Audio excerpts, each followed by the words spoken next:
Dear Patriots, before the news starts, please subscribe to our patriotic channel by clicking the subscribe button. Give us a thumbs up to this video. Don't forget to leave your opinion below in the comments section. Share the news on Facebook and Twitter so you friends see it. Thank you.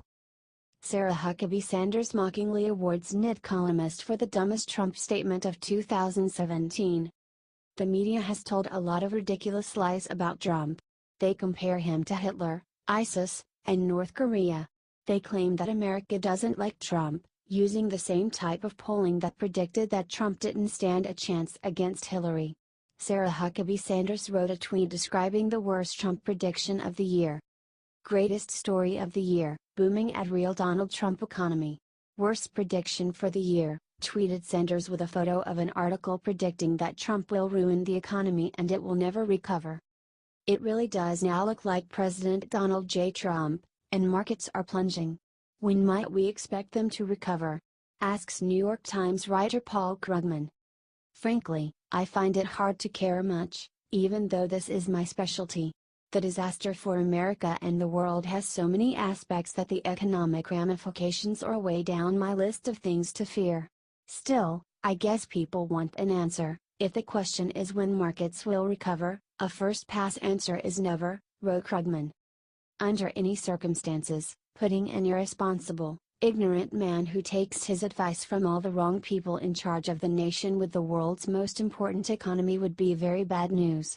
What makes it especially bad right now, however, is the fundamentally fragile state much of the world is still in. 8 years after the great financial crisis, wrote Krugman, the economy has been growing more and more under President Trump.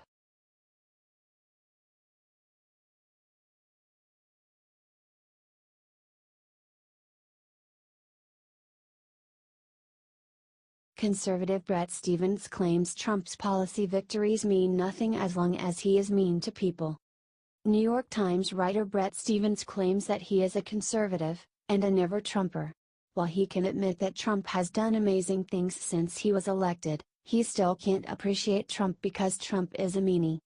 Tax cuts, deregulation, more for the military, less for the United Nations. The Islamic State crushed in its heartland. Assad hit with cruise missiles. Troops to Afghanistan. Arms for Ukraine. A tougher approach to North Korea. Jerusalem recognized as Israel's capital. The Iran deal decertified. Title IX kangaroo courts on campus condemned.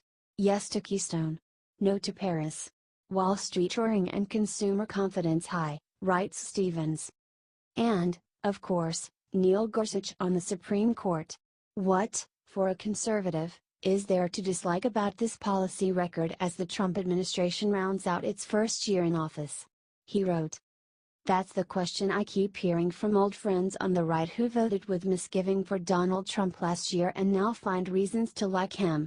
I admit it gives me pause. I agree with every one of the policy decisions mentioned above.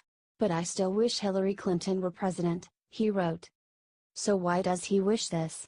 Trump's personality, the lying, narcissism, bullying, bigotry, crassness, name-calling, ignorance, paranoia, incompetence and pettiness, writes the New York Times. Trump's winning personality is part of the reason he has been able to accomplish so much. What do you think?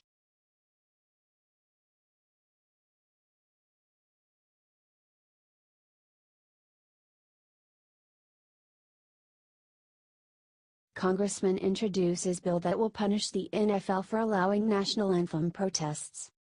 NFL fans are getting sick and tired of overprivileged football players disrespecting our national anthem and our country. However, Indiana Republican Congressman Milo Smith has introduced a bill for his state that could be the solution. To me, when they take a knee during the national anthem, it's not respecting the national anthem or our country. Our government isn't perfect, but it's still the best country in the world and I think we need to be respectful of it, said Smith. The proposed bill would allow people who want their money back to get refunds when players protest the anthem. Smith and his daughters went to the Colts' September game against the Cleveland Browns when a group of players decided to kneel for the anthem. He was offended but stayed at the game. I'm pretty patriotic, and it didn't sit right with me, said Smith. Jane Henniger, executive director of ACLU Indiana, is highly against the bill. In effect, by passing the law, government would be weighing in and fining political speech by the Indianapolis Colts. It seems like the worst thing that could happen is government weighing in and trying to control in any direction the political speech of private actors, she said. Smith defended the bill, by saying that it doesn't stop someone from kneeling.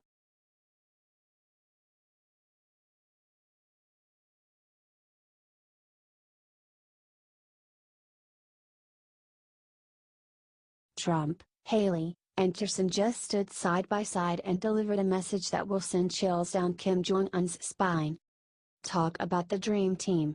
President Trump, Ambassador to the UN Nikki Haley, and Secretary of State Rex Tillerson just conducted a meeting and held a press conference on the serious situation in North Korea. President Trump took the time to answer questions on North Korea and show the world that his administration is united and that he is working tirelessly with other countries to find a solution to this international crisis. President Trump said of his conference, "We had a very good meeting, we talked about North Korea, we're all very unified, we have been from the beginning. This is something that has to stop, we all feel that very strongly." Advertisement. He continued by saying he will be speaking to the China's President Xi Jinping, who he has been increasingly at odds with over their inaction with North Korea. "I will be speaking to President Xi tonight, from China, and we're working very closely with China and with other countries." China has proven itself reluctant to cooperate, but President Trump is ready to have those hard conversations and pressure China into sticking up for the U.S. against North Korea. Already China has promised that it would not protect North Korea if the Hermit Kingdom attacked the U.S. first. When asked about our closer allies in the region, South Korea and Japan, President Trump emphasized that they were happy with the work the U.S. has been doing so far. "They feel more reassured with me than they have with other presidents from the past, because no one has really done the job that they're supposed to be doing, and that's why we're in the situation we're in right now. And it's a very bad situation, a very dangerous situation, and it will not continue, that I can tell you. So I think South Korea is very happy, and I think Japan is very happy." When asked if a peaceful solution would be possible, President Trump replied, "Hopefully, it will all work out. Nobody loves a peaceful solution more than President Trump, that I can tell you. But this has been going on for many years. It would have been a lot easier to have solved this many years ago before they got in the position that they're in right now, but we will see what happens." President Trump has a tough job on his hands. North Korea has been able to build up its weapons arsenal for years because politicians continue to turn a blind eye to this rogue nation. Now President Trump has to pick up the pieces. Luckily he's a tough guy, and with his team standing by his side, we can feel confident that America will be safe.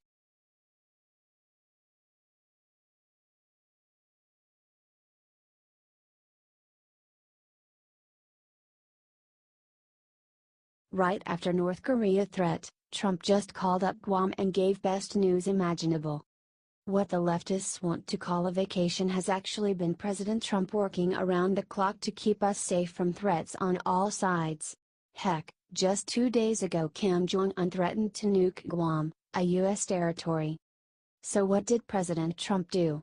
Well, only the best thing imaginable. He called up Governor Eddie Calvo, who posted the whole video online, and gave him the news Guam wanted to hear. President Trump promised that the U.S. is gonna keep Guam safe from North Korea. As y'all can clearly see from that video, Governor Calvo is clearly a very big fan of the way Trump handles himself. Speaking for the people of Guam, he said he has never felt safer than he does with Trump at the helm. It's an understandable sentiment considering the things the U.S. has let North Korea and China do in that region since the mid-90s. Thanks to a bunch of failed U.S. leadership, North Korea has ICBMs with plutonium nukes attached and China is building artificial military islands in the South China Sea. Also, you may have noticed the two of them chatted quite a bit about tourism in Guam. It turns out that when they are not under threat, Guam really is a tropical paradise. They even put out an ad about their tourism to capitalize on the chaos. I'm not joking. So, help share Trump's message that America will always protect our allies. We need this to get out to everyone everywhere, and leave Trump a big amen in the comments.